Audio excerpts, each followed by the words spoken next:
Planning a summer trip to Greece but overwhelmed with which island to pick? We're here to help you find which island is right for you. Every Greek island has its own soul, its own culture, its own cuisine, its own activities. How do you know which island is going to be best for your trip to Greece? It really depends on why you travel.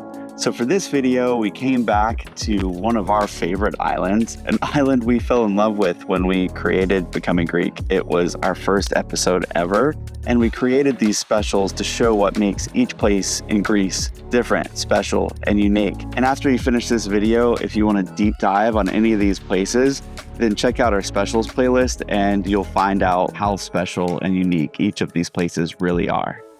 We fell in love with Skopelos the first time we visited. It felt like something more than just a place that we were on vacation. It felt like it was a little piece of ours. And this is something that we want to help you find your island. We want to help you find your piece of Greece. So this is our Greek island travel guide. While every island has its own unique feel, you also get some similarities when you visit different island chains. And each of these island chains are pretty unique in and of themselves. A lot of times when people think, I want to go to Greece, they want to go to Santorini and Mykonos, and they want to see the white buildings and blue roofs. And what that really means is they want to go to a Cycladic island. Santorini and Mykonos are very popular, and they're kind of like Disneyland, especially if you go in the summer. If you want to try to avoid the large crowds on Santorini and Mykonos, check out some of the smaller islands. Milos has a whole lot to offer and an extremely different landscape. Folegandros is like Santorini was 50 years ago. And Syros has its own unique feel considering that the island is predominantly Catholic instead of Orthodox. And while you might not get as beautiful of a Cycladic town in Milos, it has the most beautiful beaches in all of Greece and some of the most unique geography in all of the islands.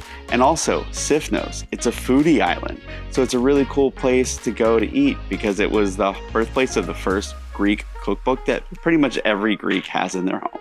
If you enjoy hiking, Naxos is a really good option to go. It has Mount Zos, which is a really cool mountain where once you climb to the top, you can actually have a 360 view of all of the Cycladic chain. And then Paros is a really beautiful island with some of the cutest villages in the Cyclades that I've seen.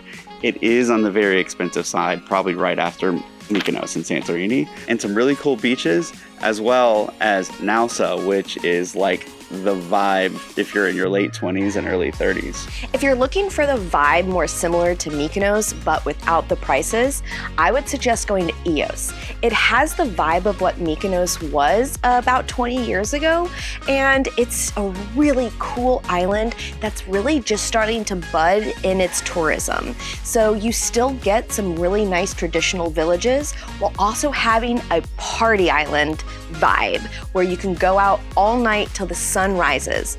Some of the bars don't even open until 3 or 5 a.m. And then with Folegandros, this is like the most romantic, charming, authentic island I've been to in all of the Cyclades and maybe even in all of Greece. But if all you're looking for is an authentic island with lots of culture, maybe you're looking for something like Symi, which has the most beautiful harbor in all of Greece. And they still hold on to their traditions like sponge diving. And it's a really cute and small place with a beautiful monastery on the island. And a smaller version of Symi is Halki. It's so different and unique, but it has a lot of the same foods and different bits of culture that you might find on Symi. And it's also not a far trip away.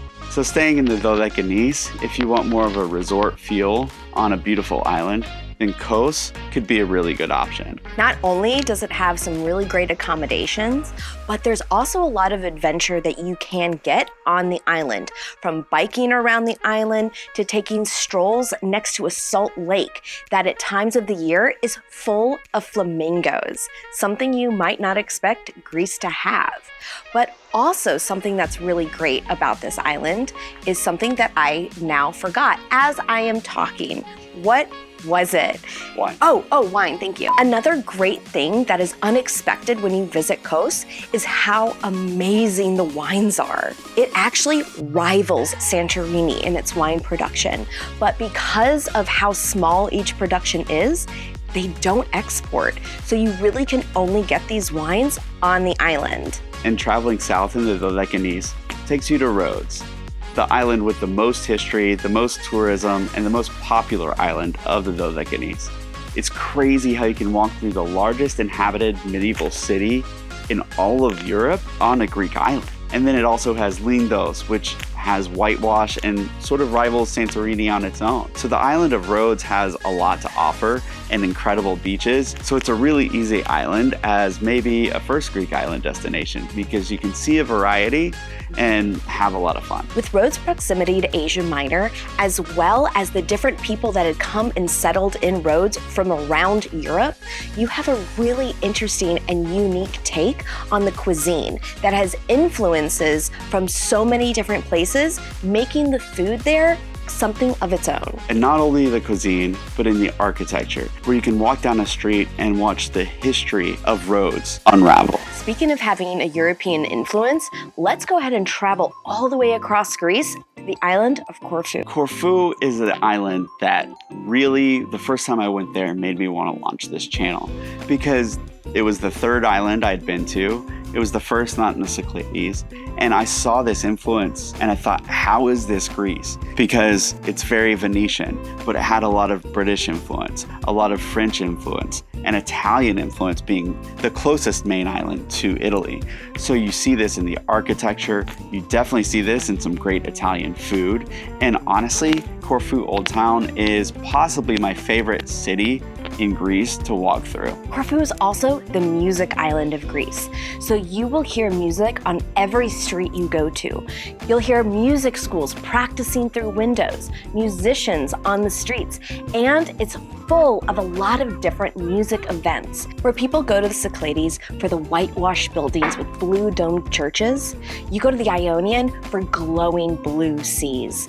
It is some of the most beautiful glowing water in all of Greece. And just a short ferry ride away is the island of Paxos. This island has incredible beaches, some of the better boat tours I've had in Greece, and you see this really beautiful white cliff landscape without super major crowds. You do see the influence of a lot of sailors that go to the island, as it's a pretty big destination for those boaters, but it feels very clean and a very easy island to visit, even on your first time to Greece. Paxos has charming villages right on the water that you can enjoy a fresh fish, some great local meats, or really just watch the boats coming in and out of the harbor. It's also where they film Maestro in Blue. So from hard islands to get to easy ones, Lefkada is the only island that you can drive to from the mainland, but it's an Ionian island with some of the coolest beaches I've ever seen, with some of the tallest white cliffs, bluest waters, and the contrast is something out of the movies. Because of the white stone meeting the blue seas, you get this effect of glowing water that just takes your breath away. And if you want to check out Google Images for something that'll blow your mind, just look at the shots from Porto Katsiki. If you appreciate cinema in Greece, then how can you miss Skopelos? It's also a green island, which is surprising because it's sort of on the other side of the mainland, but it's where they filmed Mamma Mia! Here we go again. Here we go again.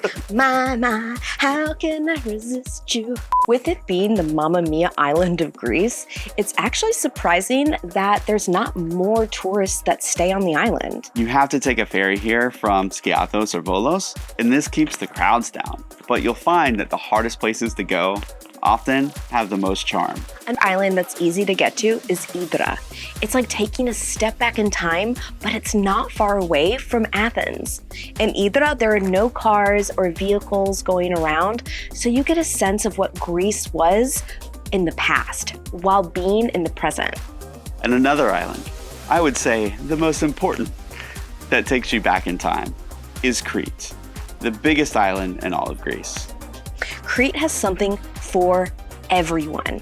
You have hiking, you have remote villages, waterfalls, beaches galore, and mountains where it even snows. Crete is the best place to eat in all of Greece, so much so that we're creating food guides around the regions of Crete to help you discover where to eat. So if you're traveling to Corfu, you're not going to get the whitewashed buildings with blue dome churches that you're going to find in the Cyclades. And if you're in the Cyclades, you're not going to find the Greek cuisine that you're going to find in places like Crete. This is part of the reason why we started creating our Becoming Greek specials, so that you could do a deep dive on these places and see what makes each place in Greece different. And they're all beautiful, they're just very different. So make sure that you have the expectations that you want and do a little research on each island and what it can bring for your vacation.